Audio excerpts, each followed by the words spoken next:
ನಮಸ್ಕಾರ. ಸಾಮಾನ್ಯ ಜ್ಞಾನ ಟಾಪ್ 35 ಪ್ರಶ್ನೋತ್ತರ ಕಾರ್ಯಕ್ರಮಕ್ಕೆ ಸ್ವಾಗತ ಸುಸ್ವಾಗತ. ಈ ಒಂದು ಎಪಿಸೋಡನ್ನು ಸಂಪೂರ್ಣವಾಗಿ ನೋಡಿ.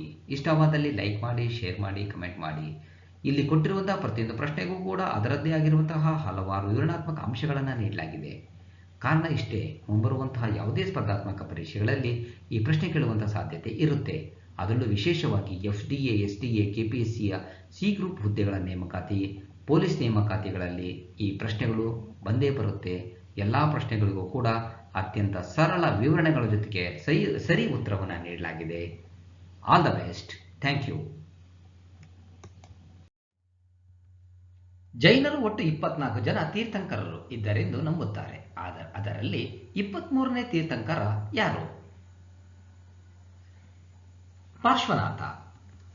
ಜೈನರ ಮೊದಲ ತೀರ್ಥಂಕರ ವೃಷಭನಾಥ. 23ನೇ ತೀರ್ಥಂಕರರು ಪಾರ್ಶ್ವನಾಥರು. ಜೈನ ಧರ್ಮದಲ್ಲಿ ಕ್ರಾಂತಿಕಾರಕ ಬದಲಾವಣೆ ತಂದವರು 24ನೇ ಹಾಗೂ ಕೊನೆಯ ತೀರ್ಥಂಕರ Vardhamana Mahavira. So 4 is the right answer. 330 centimetre ಉದ್ದವಿರುವ ಹಗ್ಗದಿಂದ 13.2 ಸೆಂಟಿಮೀಟರ್ನ ಉದ್ದದ ಎಷ್ಟು ತುಂಡುಗಳನ್ನು ಕತ್ತರಿಸಬಹುದು? 25. ಇದು ತುಂಬಾ ಸುಲಭ. 330 ಸೆಂಟಿಮೀಟರ್ ಡಿವೈಡೆಡ್ ಬೈ 13.2 ಮಾಡಿಬಿಟ್ರೆ ನಮಗೆ ಉತ್ತರ ಬರುತ್ತೆ. 1 ಈಸ್ ದಿ ರೈಟ್ ಆನ್ಸರ್. ಒಂದು ಬಸ್ಸಿನ ವೇಗವು ಗಂಟೆಗೆ 72 ಕಿಲೋಮೀಟರ್ ಆದರೆ ಆ ಬಸ್ಸು 5 ಸೆಕೆಂಡಿನಲ್ಲಿ ಎಷ್ಟು ದೂರ ಕ್ರಮಿಸುತ್ತದೆ ಅಂತ ಒಂದು ಲೆಕ್ಕ ಕೇಳಿದ್ದಾರೆ. ಇದು ಸ್ವಲ್ಪ ಯೋಚನೆ ಮಾಡಿ ಮಾಡುವಂಥದ್ದು ತುಂಬ ಸುಲಭ. ಇಲ್ಲಿ ನಾವು ಸೆಕೆಂಡಿಗೆ ಕನ್ವರ್ಟ್ ಮಾಡಬೇಕಾದ್ರೆ ಇಲ್ಲಿ ಕಿಲೋಮೀಟರ್ನ ನಾವು ಮೀಟರ್ ಕನ್ವರ್ಟ್ ಮಾಡ್ಕೊಳ್ಬೇಕು. 1 kilometre is equal to 1,000 metre. ಅಂದರೆ 72 ಇಂಟು 1,000 ಎಷ್ಟಾಯಿತು? 72,000 ಮೀಟರ್ ಆಯಿತು. ಮತ್ತು ಸೆಕೆಂಡಿಗೆ ಕನ್ವರ್ಟ್ ಮಾಡಬೇಕಾದ್ರೆ ಗಂಟೆ ಎಷ್ಟಾಗುತ್ತೆ? 3,600 ಸೆಕೆಂಡ್ ಆಗುತ್ತೆ. ಅಂದರೆ 72,000 ಮೀಟರ್ ಡಿವೈಡೆಡ್ ಬೈ 3,600 ಸೆಕೆಂಡ್. ಅಲ್ಲಿಗೆ ಎಷ್ಟಾಯಿತು? 20 ಮೀಟರ್ ಬರುತ್ತೆ. ಅಂದರೆ 1 ಸೆಕೆಂಡಿಗೆ 20 ಮೀಟರ್ ದೂರದ ವೇಗದಲ್ಲಿ ಚಲಿಸುತ್ತೆ. ನಮಗೆ ಇಲ್ಲಿ ಎಷ್ಟು ಕೇಳಿದ್ದಾನೆ? 5 ಸೆಕೆಂಡ್ ಕೇಳಿದ್ದಾನೆ. ಅವಾಗ 20 ಇಂಟು 5 ಎಷ್ಟಾಯಿತು? 100 metre. 3 is the right answer. Easy ಹೇಳ್ಬೇಕಂದ್ರೆ 72,000 ಡಿವೈಡೆಡ್ ಬೈ 3,600 ಇಂಟು 5 ಮಾಡಿಬಿಟ್ರೆ ನಮಗೆ ಈ ಉತ್ತರ ಸಿಗುತ್ತೆ. ಈ ಶೃಂಖಲೆಯಲ್ಲಿ ಮುಂದಿನ ಸಂಖ್ಯೆ ಯಾವುದು? 2, 6, 18, 54. ಇದು ಕೂಡ ಅಷ್ಟೇ, ಸ್ವಲ್ಪ ಯೋಚನೆ ಮಾಡಿದ್ರೆ ಗೊತ್ತಾಗ್ಬಿಡುತ್ತೆ. ನೋಡಿ, 2 ಮೂರಲೆ 6, 6 ಮೂರಲೆ 18, 18 ಮೂರಲೆ 54. ಅಂದರೆ 54 ಇಂಟು 3 ಎಷ್ಟು? 162. 3 is the right answer. Cycling city ಎಂದು ಪ್ರಸಿದ್ಧಿ ಪಡೆದ ನಗರ ಯಾವುದು? ವಿಜಾಪುರ. ಸೈಕ್ಲಿಂಗ್ ಸಿಟಿಯನ್ನ ವಿಜಾಪುರಕ್ಕೆ ಕರೀತಾರೆ. ಬೆಂಗಳೂರಿನ ಸಿಲಿಕಾನ್ ಸಿಟಿ ಅಂತೇಳಿ ಕರಿತೀವಿ. ಹಾಗೆ ದಾವಣಗೆರೆಯನ್ನ ಮ್ಯಾಂಚೆಸ್ಟರ್ ಅಂತೇಳಿ ಕರೀತಾರೆ. So 2 is the right answer. ಭಾರತದ ರಾಷ್ಟ್ರಗೀತೆ ಜನಗಣಮನ ರಚಿತವಾದ ವರ್ಷ 1911. ಭಾರತದ ರಾಷ್ಟ್ರಗೀತೆಯಾದ ಜನಗಣಮನವನ್ನು ಬಂಗಾಳಿ ಕವಿ ರವೀಂದ್ರನಾಥ ಟಾಗೋರ್ ಅವರು 1911ರಲ್ಲಿ ಬಂಗಾಳಿ ಭಾಷೆಯಲ್ಲಿ ರಚಿಸಿದರು. ಇದನ್ನು ಸಂವಿಧಾನ ರಚನಾ ಸಭೆಯು ಜನವರಿ 24, 1950ರಂದು ಅಂಗೀಕರಿಸಿತು. 1 is the right answer. Kali ನದಿಯ ಎಡದಂಡೆಯ ಮೇಲಿರುವ ಅಣುಸ್ಥಾವರ ಕೈಗಾ ಅಣುಶಕ್ತಿ ಸ್ಥಾವರವನ್ನು 1989ರಲ್ಲಿ ಕರ್ನಾಟಕದ ಉತ್ತರ ಕನ್ನಡ ಜಿಲ್ಲೆಯಲ್ಲಿ ಸ್ಥಾಪಿಸಲಾಯಿತು. ಇದು ಕಾಳಿ ನದಿಯ ಎಡದಂಡೆಯ ಮೇಲಿದೆ. 3 is the right answer. Maharashtra ರಾಜ್ಯ ಉಗಮವಾದ ವರ್ಷ ಮೇ 1, 1960. ಮಹಾರಾಷ್ಟ್ರ ರಾಜ್ಯವು 1ನೇ ಮೇ 1960ರಂದು ಉದಯವಾಯಿತು. ಇದರ ರಾಜಧಾನಿ Mumbai. 4 is the right answer. Radar ಅನ್ನು ಯಾವುದಕ್ಕೆ ಬಳಸಲಾಗುವುದು? ಆಕಾಶದಲ್ಲಿ ದೊಡ್ಡ ವಸ್ತುಗಳನ್ನು ಗೊತ್ತು ಮಾಡಲು ಮತ್ತು ಪತ್ತೆ ಹಚ್ಚಲು. Radar radio detecting and ranging ತಂತ್ರಜ್ಞಾನವನ್ನು ಬಳಸಿಕೊಂಡು ಯಾವುದೇ ಜಡ ಅಥವಾ ಚಲಿಸುವ ವಸ್ತುವಿನ ದೂರ, ಎತ್ತರದಲ್ಲಿ ಚಲಿಸುವ ವಸ್ತುವಿನ ವೇಗ ಮತ್ತು ದಿಕ್ಕುಗಳನ್ನು ರೇಡಿಯೋ ತರಂಗಗಳನ್ನು ಬಳಸಿಕೊಂಡು ಕಂಡುಹಿಡಿಯಲಾಗುತ್ತದೆ. ದೂರದಲ್ಲಿ ಬರುವ ವಾಹನದ ವೇಗವನ್ನು ಕಂಡುಹಿಡಿಯಲು ರಾಡಾರ್ ಗನ್ ಬಳಸಲಾಗುತ್ತದೆ. ಸಮುದ್ರದಲ್ಲಿರುವ ವಸ್ತುಗಳನ್ನು ಗುರುತಿಸಲು ಸೋನಾರ್ ಅನ್ನು ಬಳಸುವರು. 3 ಈಸ್ ದಿ ರೈಟ್ ಆನ್ಸರ್. ಭಾರತೀಯ ಕಾಂಗ್ರೆಸ್ನ ಮಧ್ಯಮ ಬಣವು ಬ್ರಿಟಿಷರೊಂದಿಗೆ ವ್ಯವಹರಿಸಲು 3P ಯನ್ನು ನಂಬುತ್ತದೆ. 3P ಎಂದರೆ ಪ್ರೇಯರ್, ಪೆಟಿಷನ್ ಮತ್ತು ಪ್ರೊಟೆಸ್ಟ್. ಭಾರತದ ಸ್ವಾತಂತ್ರ್ಯ ಹೋರಾಟದಲ್ಲಿ 1885ರಿಂದ 1905ರ ನಡುವಿನ ಕಾಲಾವಧಿಯನ್ನು ಮಂದಗಾಮಿಗಳ ಯುಗ ಎನ್ನುವರು. ಇವರು ಪ್ರಾರ್ಥನೆ, ದಟ್ ಇಸ್ ಪ್ರೇಯರ್, ಮನವಿ, ಪಿಟಿಷನ್ ಮತ್ತು ಪ್ರತಿಭಟನೆ, ಪ್ರೊಟೆಸ್ಟ್ ಮೂಲಕ ತಮ್ಮ ಸಮಸ್ಯೆಗಳನ್ನು ಬಗೆಹರಿಸಿಕೊಳ್ಳುವ ಉದ್ದೇಶ ಹೊಂದಿದ್ದರು. ಇವರು 3Pಗಳಲ್ಲಿ ನಂಬಿಕೆ ಇಟ್ಟಿದ್ದರು. ದಾದಾಬಾಯಿ ನವರೋಜಿ, ಗೋಪಾಲ್ ಕೃಷ್ಣ ಗೋಖಲೆ ಮಂದಗಾಮಿ ಯುಗದ ಪ್ರಮುಖ ಹೋರಾಟಗಾರರಾಗಿದ್ದರು. 3 is the right answer. Karnataka ರಾಜ್ಯದ ವೃಕ್ಷ ಎಂದು ಪರಿಗಣಿಸಲಾಗಿರುವ ಮರ ಶ್ರೀಗಂಧ. ಕನ್ನಡ ನಾಡು ಶ್ರೀಗಂಧದ ಬೀಡು ಅಂತಾನೆ ಹೆಸರಾಗಿರೋದು. ಕರ್ನಾಟಕ ರಾಜ್ಯದ ವೃಕ್ಷ ಅಂತೇಳಿ ಶ್ರೀಗಂಧವನ್ನ ಪರಿಗಣಿಸಲಾಗಿದೆ. 2 ಈಸ್ ದಿ ರೈಟ್ ಆನ್ಸರ್. ಮತದಾರರ ಬೆರಳಿನ ಮೇಲೆ ಗುರುತು ಮಾಡಲು ಬಳಸುವ ಅಳಿಸಲಾಗದ ಶಾಯಿಯನ್ನು ಕರ್ನಾಟಕದ ಯಾವ ನಗರದಲ್ಲಿ ತಯಾರಿಸಲಾಗುತ್ತದೆ? ಮೈಸೂರು.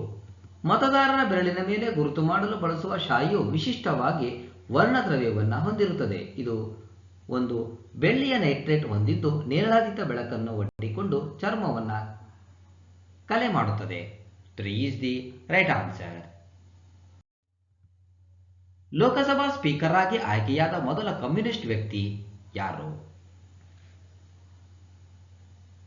ಸೋಮನಾಥ ಚಟರ್ಜಿ. ಸಂವಿಧಾನದ ವಿಧಿ 93 ಲೋಕಸಭೆಯ ಅಧ್ಯಕ್ಷ ಮತ್ತು ಉಪಾಧ್ಯಕ್ಷರ ಬಗ್ಗೆ ತಿಳಿಸುತ್ತದೆ.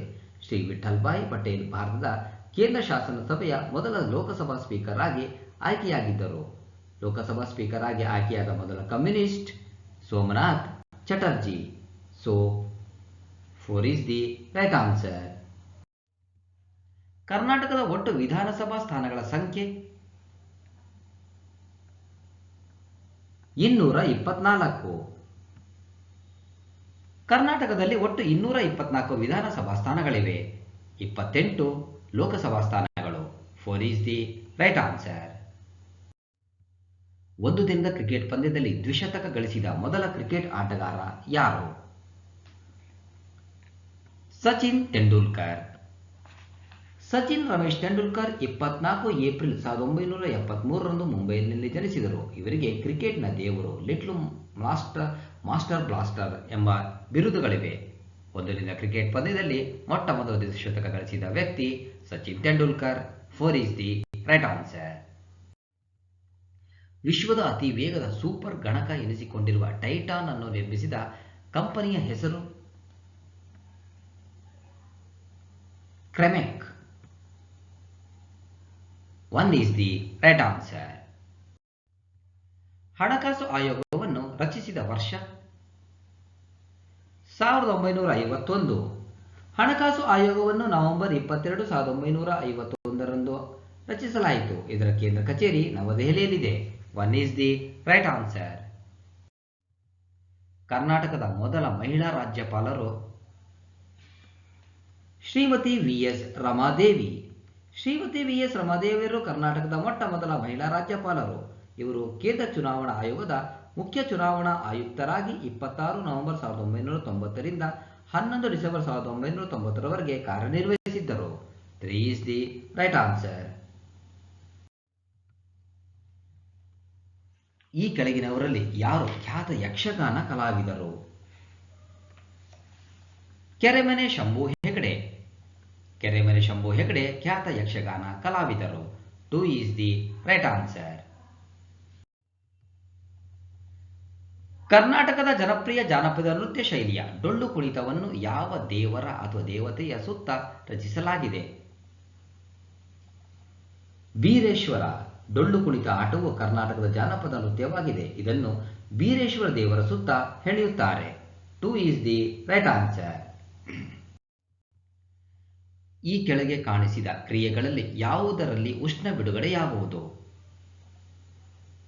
ಅನಿಲ ಸಾಂದ್ರಗೊಳ್ಳುವಾಗ. ಅನಿಲ ಸಾಂದ್ರಗೊಳ್ಳುವಾಗ ಉಷ್ಣತೆ ಬಿಡುಗಡೆಯಾಗುತ್ತದೆ. ಇದು ಒಂದು ಬಹಿರುಷ್ಣಕ ಕ್ರಿಯೆ. 2 ಈಸ್ ದಿ ರೈಟ್ ಆನ್ಸರ್.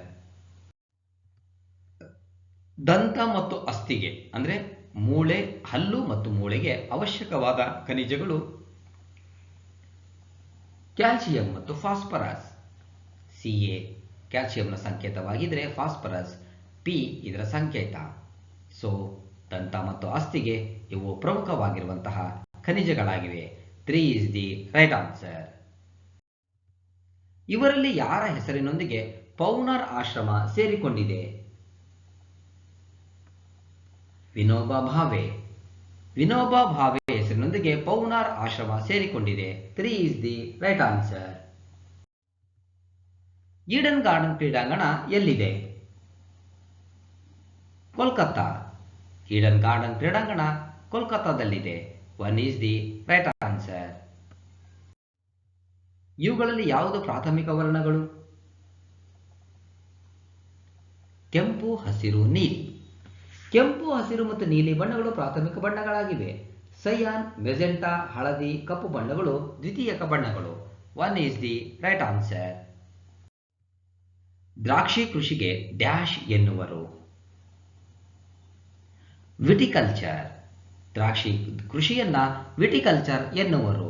ಹಾಗೆ ಎಪಿಕಲ್ಚರ್ ಅಂತಂದ್ರೆ ಜೇನು ಕೃಷಿ, ಪಿಸಿಕಲ್ಚರ್ ಅಂದ್ರೆ ಮೀನಿನ ಕೃಷಿ ಹಾಗೂ ಸಿಲ್ವಿಕಲ್ಚರ್ ಅಂತಂದ್ರೆ ವೃಕ್ಷ ಕೃಷಿ. So 2 is the right answer. Fourth estate ಎಂದರೆ ಮಾಧ್ಯಮಗಳು.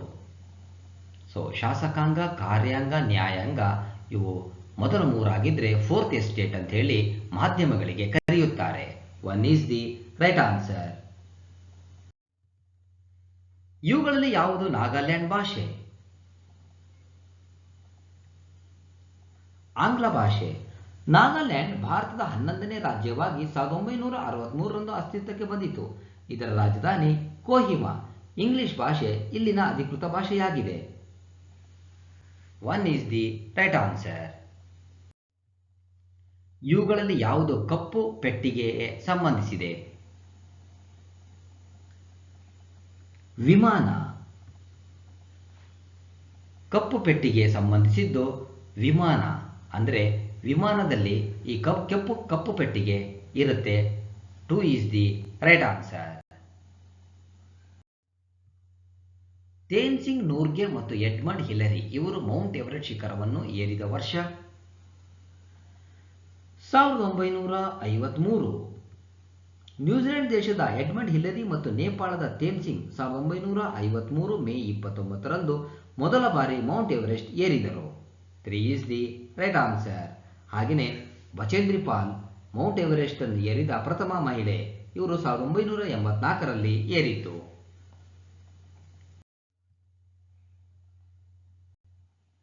ನಮ್ಮ ರಾಜ್ಯದಲ್ಲಿ ಪದೇ ಪದೇ ಕಾಡುವ ವಿದ್ಯುತ್ ಸಮಸ್ಯೆಗೆ ಮುಖ್ಯ ಕಾರಣ ಮಳೆಯ ಕೊರತೆ.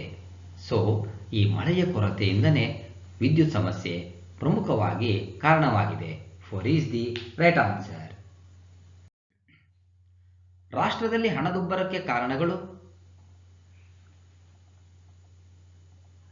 ಮೇಲಿನ 3 ಅಂದರೆ ಪೆಟ್ರೋಲಿಯಂ ಉತ್ಪನ್ನಗಳ ಬೆಲೆ ಏರಿಕೆ, ವ್ಯವಸಾಯ ರಂಗದ ವೈಫಲ್ಯ, ಸಿಮೆಂಟ್ ಮತ್ತು ಉಕ್ಕಿನ ಬೆಲೆಗಳಲ್ಲಿ ಏರಿಕೆ ಹಣದುಬ್ಬರಕ್ಕೆ ಪ್ರಮುಖ ಕಾರಣಗಳು.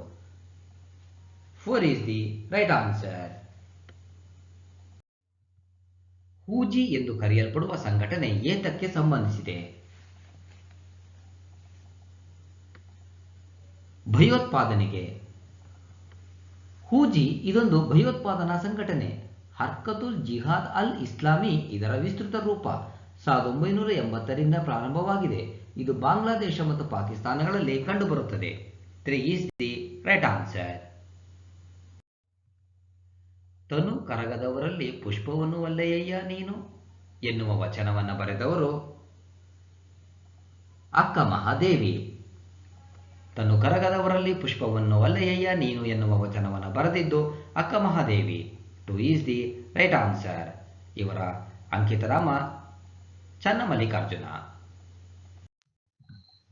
ಜಮ್ಮು ಕಾಶ್ಮೀರವು ಭಾರತದೊಂದಿಗೆ ವಿಲೀನವಾದ ವರ್ಷ ಯಾವುದು? ಸರಿಯಾದ ಉತ್ತರ ಆಪ್ಷನ್ ಎ, ಅಕ್ಟೋಬರ್ 27, 1947ರಂದು ಜಮ್ಮು ಕಾಶ್ಮೀರ ಭಾರತದೊಂದಿಗೆ ವಿಲೀನವಾಯಿತು. A is the right answer.